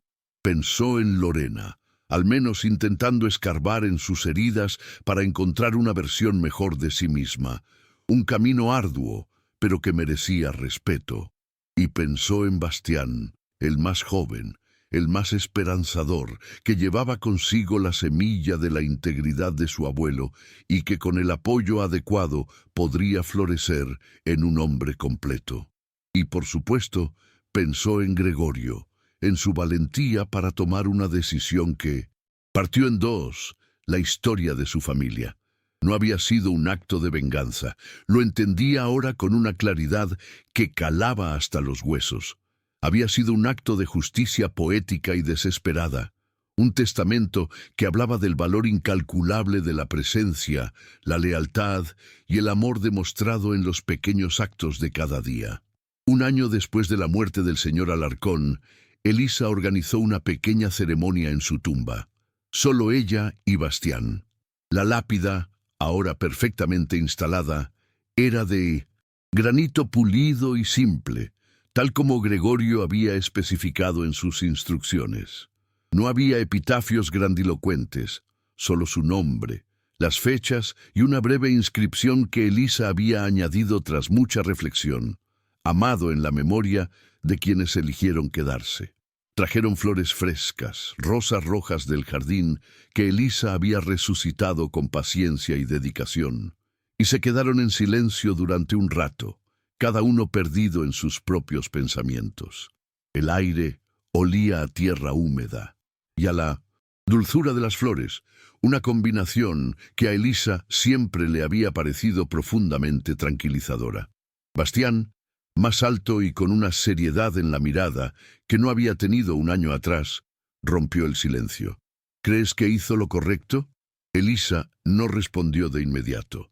Su mirada se posó en el nombre grabado en la piedra, sintiendo el eco de la pregunta que ella misma se había formulado incontables veces. Finalmente dijo, creo que hizo lo único que podía hacer. No puedes obligar a las personas a amarte de la manera que necesitas ser amado. Solo puedes elegir quien merece tu legado. Y él me eligió a mí y a ti, no por sangre, sino por lealtad. Todavía extraño haberlo conocido mejor, confesó Bastián, su voz un poco quebrada. Ojalá hubiera sabido que estaba tratando de contactarme. Ojalá hubiera tenido el valor de buscarlo yo mismo. Él lo sabía, dijo Elisa suavemente, colocando una mano consoladora en su brazo. Sabía que tu madre estaba bloqueando sus intentos. Por eso te dejó ese fideicomiso. No era solo dinero, era un mensaje en una botella para que supieras que pensaba en ti, que creía en ti, incluso cuando no podía llegar a ti. Era su manera de abrazarte desde la distancia. Bastián limpió sus ojos con el dorso de la mano, haciendo un esfuerzo visible por componerse. Voy a hacerlo sentir orgulloso. Voy a construir cosas hermosas, cosas que perduren. Voy a ser el tipo de hombre que él era, íntegro, aunque no perfecto, leal. Ya lo eres, dijo Elisa, y cada palabra estaba cargada de una verdad que resonaba en el aire tranquilo del cementerio. Cada día que te elige a ti mismo, a tus principios, lo honras más que cualquier monumento. Permanecieron un rato más hasta que las sombras comenzaron a alargarse, tejiendo una red de oscuridad sobre las lápidas. Al salir del cementerio, Elisa sintió que una página más se volvía en el libro de su duelo, no con un cierre definitivo, sino con una aceptación más profunda y serena. Esa noche, después de cenar, una simple sopa de verduras en la cocina que ahora era indiscutiblemente suya, Elisa se sentó en el estudio convertido en biblioteca. La habitación conservaba el alma de Gregorio, sus libros, su viejo globo terráqueo, el olor a cuero y papel antiguo, pero ahora también albergaba la suya propia. En el centro, junto a la ventana que daba al jardín, había una cómoda butaca de lectura que ella se había permitido comprar, un pequeño lujo que simbolizaba su nuevo lugar en el mundo. Sacó su diario, un volumen de tapas gruesas que había comenzado a usar tras la lectura del testamento. Necesitaba procesar el torbellino del año, poner en palabras el vértigo de la transformación para poder entenderlo, para hacerlo real. Abrió el libro por la página en blanco que le esperaba y comenzó a escribir con su letra pulcra y decidida. Querido señor Alarcón, han pasado 365 días desde que nos dejaste. 365 amaneceres en los que tu ausencia ha sido una presencia constante, un compañero silencioso con el que he aprendido a caminar desde que cambiaste mi vida de maneras que nunca podría haber imaginado, ni siquiera en mis sueños más secretos. No te voy a mentir, ha sido difícil. Aprender a ser rica cuando has sido pobre toda tu vida es más complicado de lo que la gente piensa.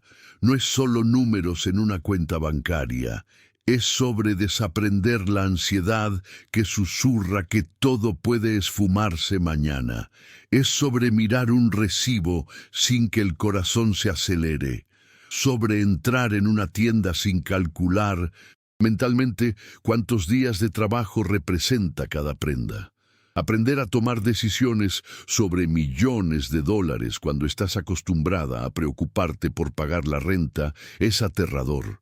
He tenido que enfrentarme a asesores financieros que hablan un idioma de siglas y porcentajes, y he tenido que encontrar mi voz para decir no entiendo o explíquemelo de nuevo sin la vergüenza que antes me habría paralizado. Tu regalo, Gregorio, no fue la riqueza, sino la exigencia de crecer, de expandirme más allá de los límites que siempre creí tener. Pero también ha sido hermoso, una belleza profunda y quieta como la que se encuentra después de una larga tormenta. He podido ayudar a personas.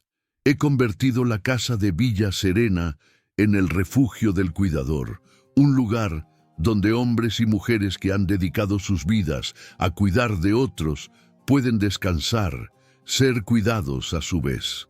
La primera vez que vi a una mujer mayor, con la espalda curvada por años de atender a su marido enfermo, sentarse en el porche, junto al lago con una taza de té y una sonrisa de paz absoluta, supe que estaba honrando tu memoria de la manera correcta. He cuidado de Bastián como prometí. Lo he visto florecer en la universidad, no solo como un estudiante de arquitectura, sino como un joven consciente y agradecido. Y he vivido en esta casa no como empleada, sino como dueña. Y eso es algo que todavía me hace llorar a veces. Llorar por la Elisa que fue, por la que es, y por el puente improbable que tú construiste entre ambas. Tus hijos.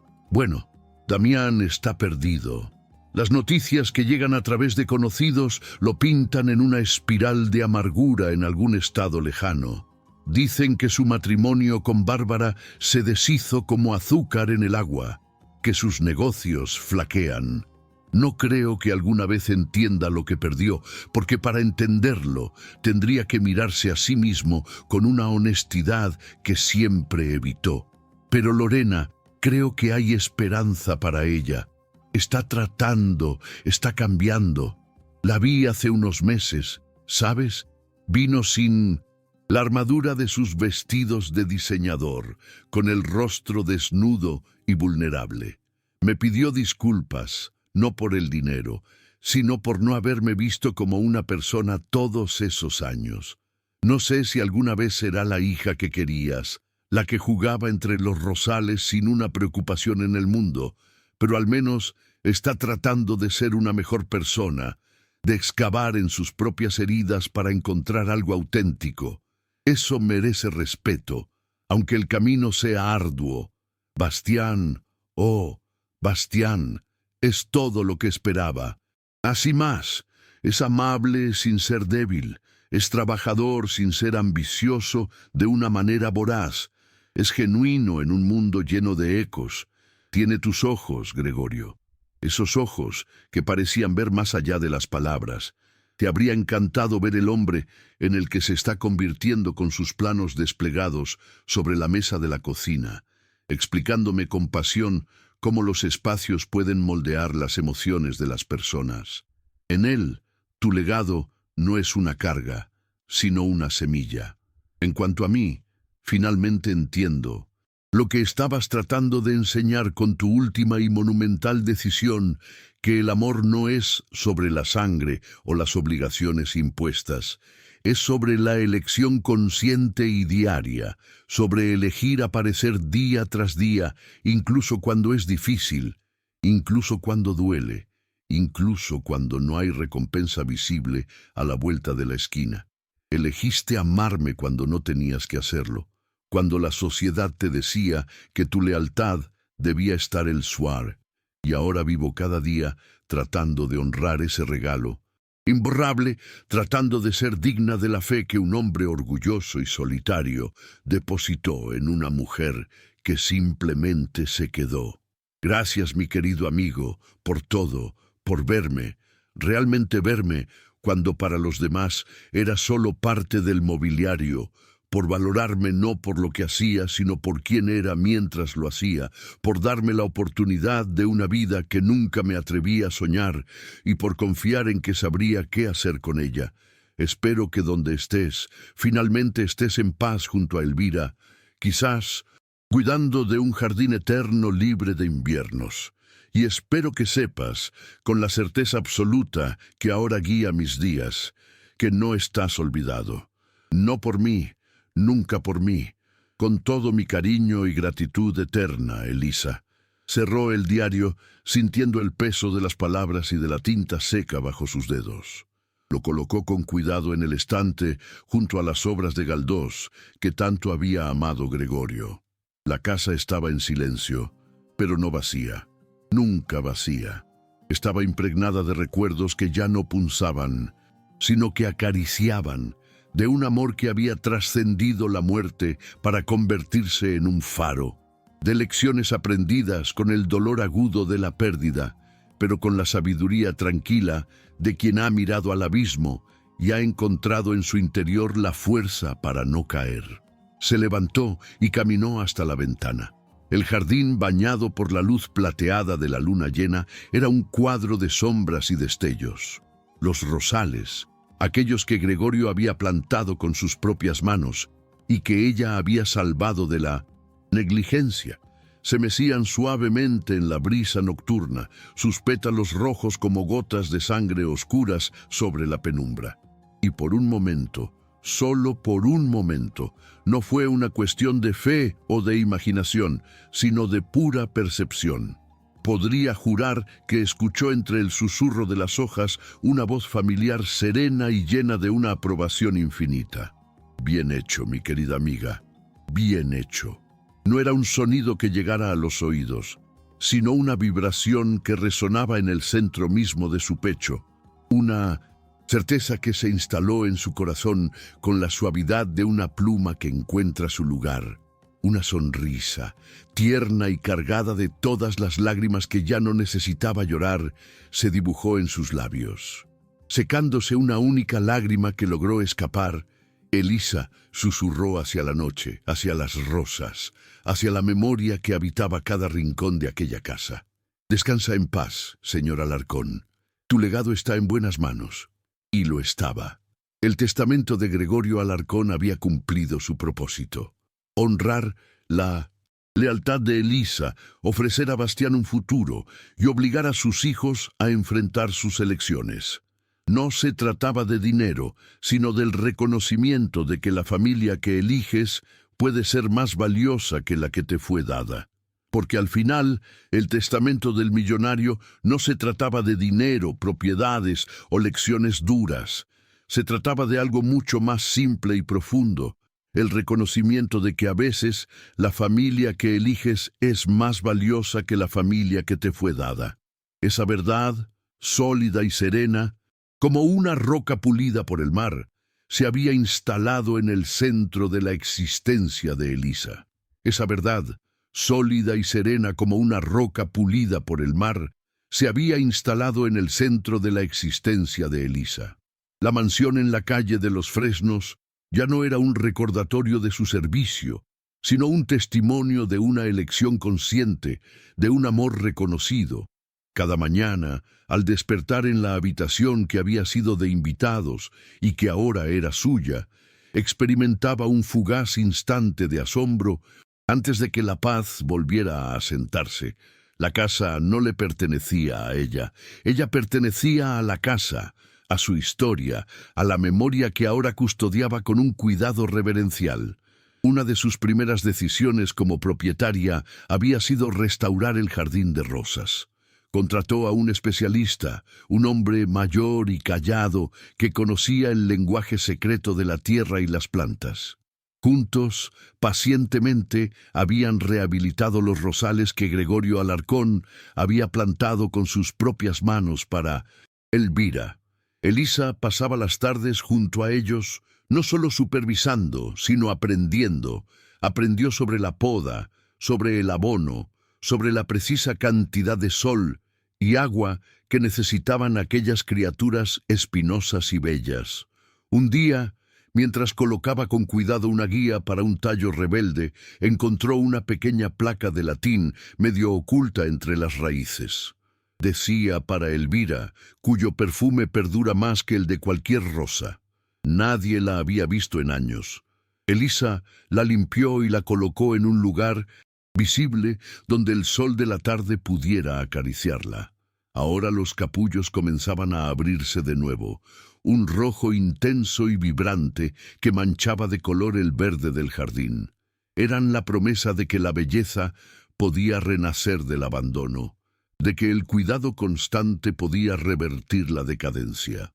Bastián se había convertido en una presencia habitual, un bálsamo para la soledad que a veces, a pesar de todo, se colaba por las rendijas de la grandeza de la casa. Sus visitas de fin de semana eran diferentes a todo lo que Elisa había experimentado antes. No eran las visitas formales y distantes de la familia Alarcón, sino encuentros llenos de una calidez genuina. A menudo llegaba con sus planos de arquitectura, extendiéndolos sobre la gran mesa de la cocina, explicándole con entusiasmo juvenil los principios de la carga estructural o la belleza de una línea limpia.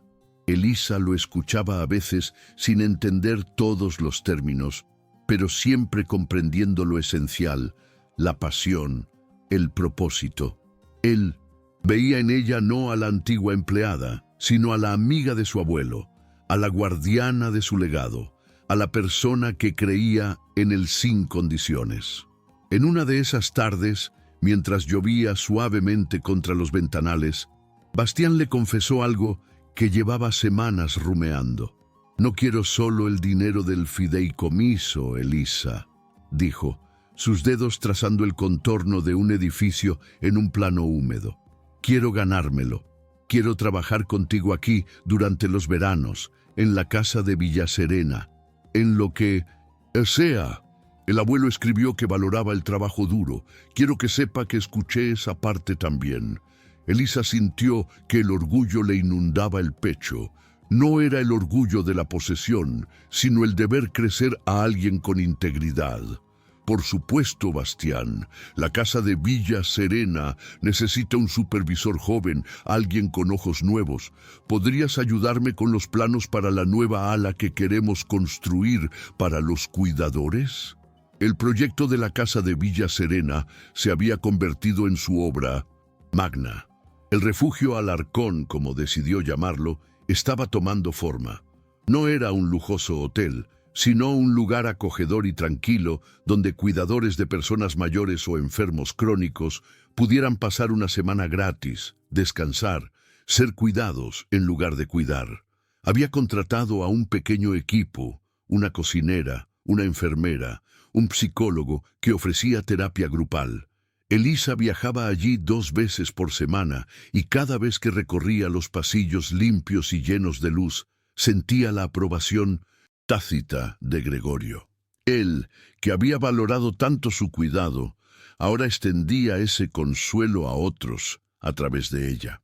A veces se sentaba en el porche con alguna de las personas que se hospedaban y escuchaba sus historias de desgaste y amor infinito que le recordaban a sus propios años junto al señor Alarcón, eran ecos de su propia experiencia y en ellos encontraba una comunidad que nunca antes había tenido. Mientras Elisa construía y sanaba, el mundo de Damián y Lorena seguía su curso, marcado por las ondas expansivas del testamento. Damián, tal como había rumoreado Bastián, se había divorciado de Bárbara.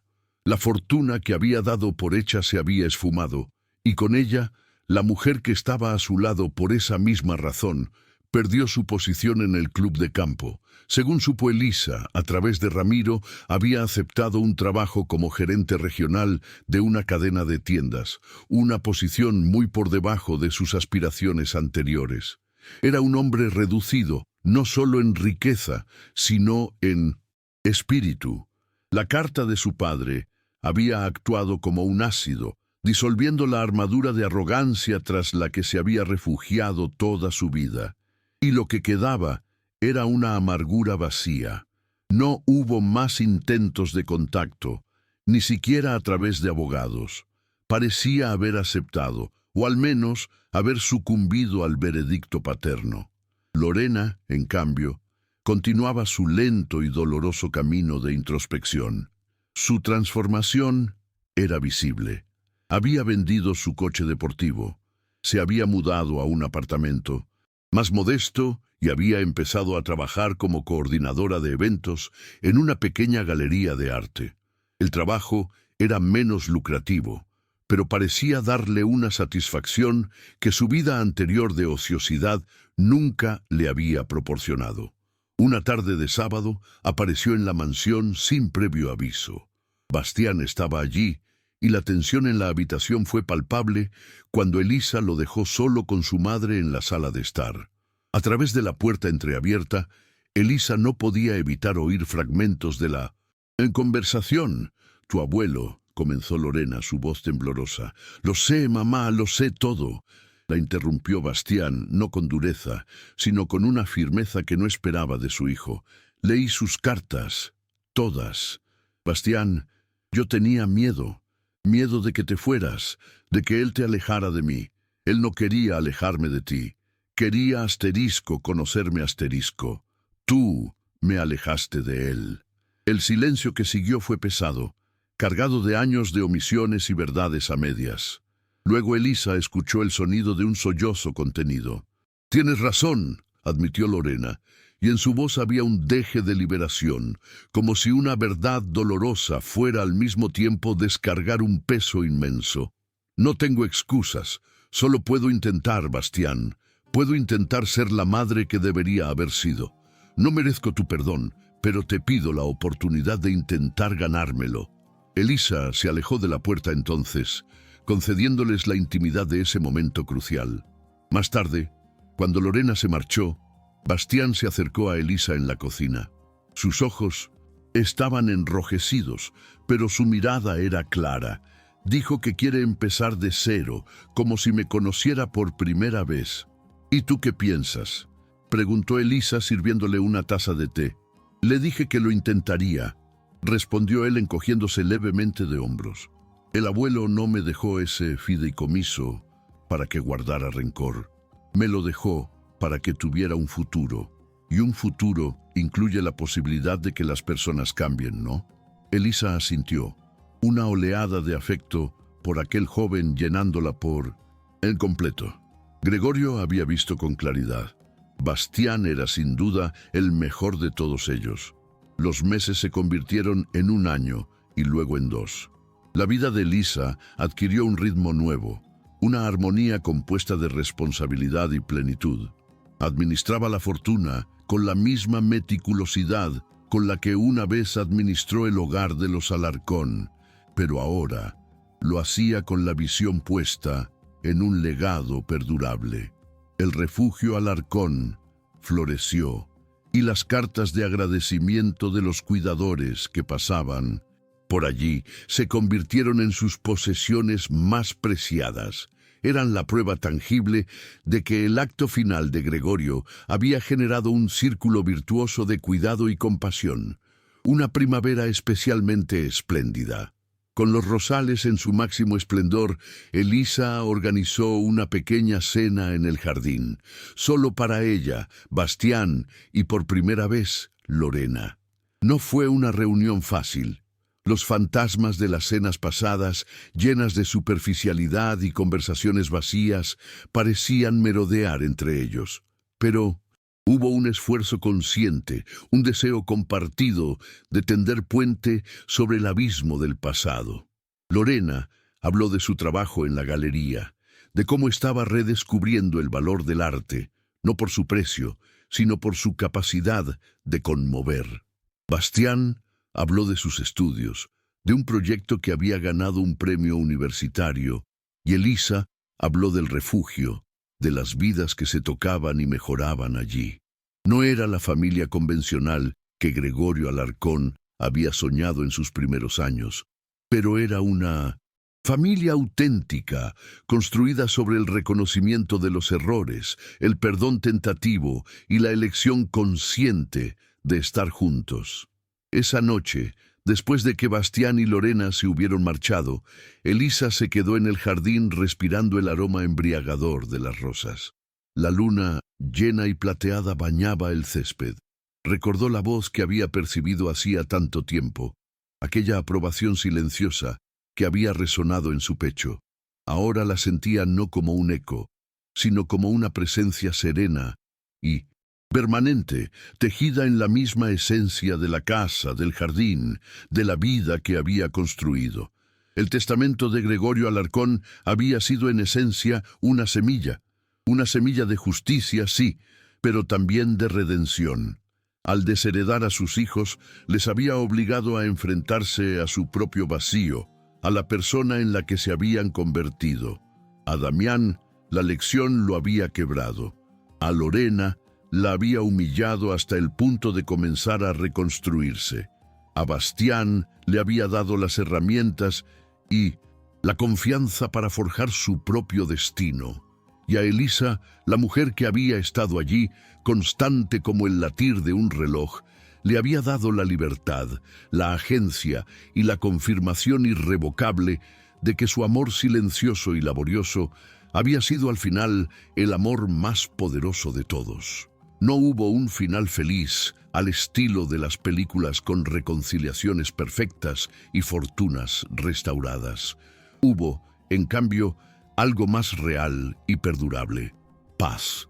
La paz que nace de haber honrado una promesa, de haber custodiado un legado, de haber entendido que la herencia más valiosa no se encuentra en los bancos, sino los corazones que uno toca y en las vidas que uno transforma con actos de amor cotidianos. Elisa cerró los ojos sonriendo hacia la luna.